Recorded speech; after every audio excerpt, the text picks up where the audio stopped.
கலைக்கு எல்லையே கிடையாது. அதுக்கு நாடு தெரியாது, மொழி தெரியாது, இனம் தெரியாது, பாகுபாடு தெரியாது அப்படின்றதுக்கு இந்த வீடியோ ஒரு சிறந்த உதாரணம் அப்படின்னே சொல்லலாம். இமேஜின் லைஃப் அஃபிஷியல் அப்படின்றவங்களோட இன்ஸ்டாகிராம் பேஜ்ல இந்த வீடியோ போஸ்ட் பண்ணப்பட்டு இருக்கு. அண்ட் இது இப்போ வைரலும் ஆகிட்டு இருக்கு. ஆகாஷ் அப்படின்றவங்க அவங்க லைஃப்ல பாக்குற நிறைய பீப்புளை அழகா வரைஞ்சு அவங்க கிட்ட கொண்டு போய் கொடுப்பாங்க. அந்த சர்ப்ரைஸ் மொமெண்ட்டை அப்படியே கேப்சர் பண்ணி இவங்களுடைய இணையதள பக்கத்திலையும் போஸ்ட் பண்ணுவாங்க.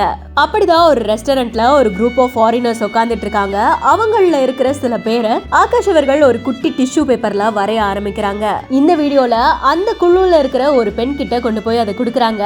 தன்னை ஒருத்தவங்க வரைஞ்சிருக்காங்களா அப்படின்னு சர்ப்ரைஸோடையும் சந்தோஷத்தோடையும் அந்த டிஷ்யூ பேப்பரை பார்த்து ஆச்சரியத்துல மூழ்கி போறாங்க. கண் கலங்கிக்கிட்டே அந்த பிக்சரை பார்த்து ரசிச்சுக்கிட்டே ஆகாஷ் அவர்களை ஆற தழுவி தன்னுடைய அன்பையும் பரிமாறிக்கிறாங்க. இந்த வீடியோ பாக்குற நெட்டிசன்கள் இந்த குழுல இருக்கிற இன்னொரு பெண்மணிக்கு தான் நீங்க அதை வரைஞ்சு கொடுக்குறீங்கன்னு நாங்க நினைச்சோம், பட் பாக்குறதுக்கு கொஞ்சம் டிசப்பாயிண்டடா இருக்கே அப்படின்ற மாதிரியா சில பேர் கமெண்ட் பண்ணிருக்காங்க. பட் வீடியோவை நல்லா கவனிச்சு பார்த்தா அவங்களுடைய கையிலயுமே ஒரு பேப்பர் இருக்கு. சோ அவங்க தனிச்சு விடப்படல, அவங்களையும் ஆகாஷ் அவர்கள் வரைஞ்சிருக்காங்க அப்படின்றது தெரியுது. இந்த வீடியோ பத்தின உங்களுடைய கருத்துக்களை நீங்களும் கமெண்ட் செக்ஷன்ல சொல்லுங்க. மேலும் இன்ட்ரெஸ்டிங்கான பல வைரல் வீடியோக்களுக்கு பிஹைண்ட் நோட்ஸை ஃபாலோ பண்ணிக்கோங்க.